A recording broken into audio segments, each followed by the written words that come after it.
폭스바겐의 배출가스 조작이 확인되어 리콜 조치가 진행되고 있는 가운데 대부분의 국산 디젤 자동차의 미세먼지의 원인 물질인 질소 산화물 배출량은 10배에서 20배가 넘는 것으로 드러났습니다.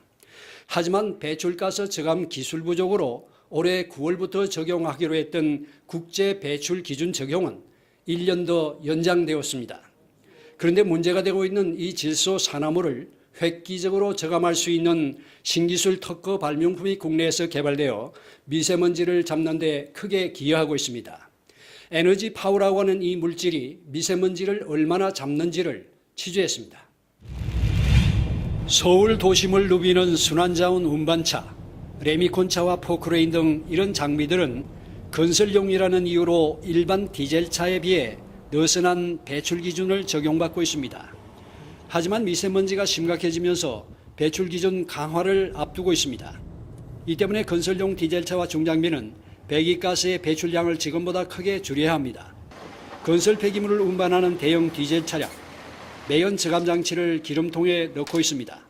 중장비인 포크레인도 연료통에 매연 저감 소재를 투입하고 있습니다.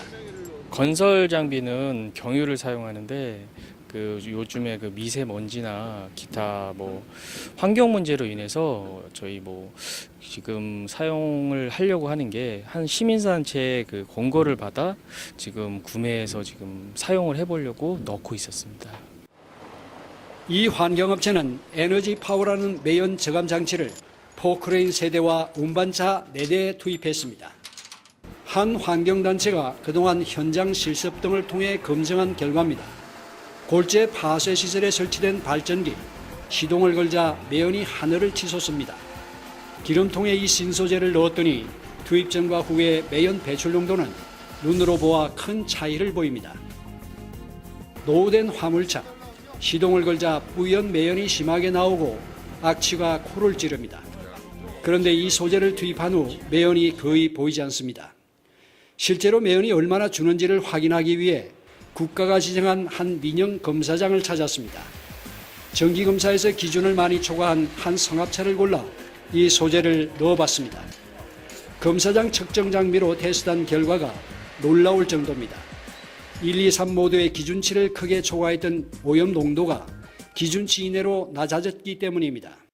산학협력 과제로 가솔린과 경유의 물리적 화학적 특성을 분석한 자료가 이를 입증해 줍니다.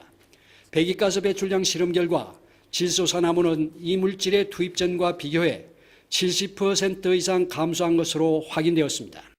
이 특허 물질의 소재는요, 음이온과 원적 훼손의 파장으로 기름의 콜레스테롤을 아주 미세하게 쪼개주어 흡입되는 공기와 더불어 연소 효율을 극대화해서 자동차 매연을 낮추는 효율이 특징입니다. 이런 매연 저감 기술 발명을 인정받아 자동차 매연 감소 메디아로 국내 특허를 받았습니다. 정부는 그동안 미세먼지를 잡는다며 DPF 등 후처리 여과 장치에 올인해 약 3조 원을 쏟아부었습니다. 하지만 파란 하늘은 아직 미세먼지 지옥에서 벗어나지 못하고 있습니다. 환경부는 시행령까지 개정해가며 올해 9월부터 디젤 자동차의 배출가스 농도를 국제 배출 기준에 따르기로 했던 시행 시기를 자동차 제조사들의 기술 낙후로 1년 더 연장하기로 했습니다. 질소 산화물의 과다 배출로 인한 디젤차의 문제 해결을 위해 엔진의 연소 효율의 기능을 높여 디젤차의 미세먼지를 크게 줄일 수 있는 선처리 방식의 이런 신소재 물질 이용에도 관심을 가져야 할 때입니다. 이그린 뉴스 안일만입니다.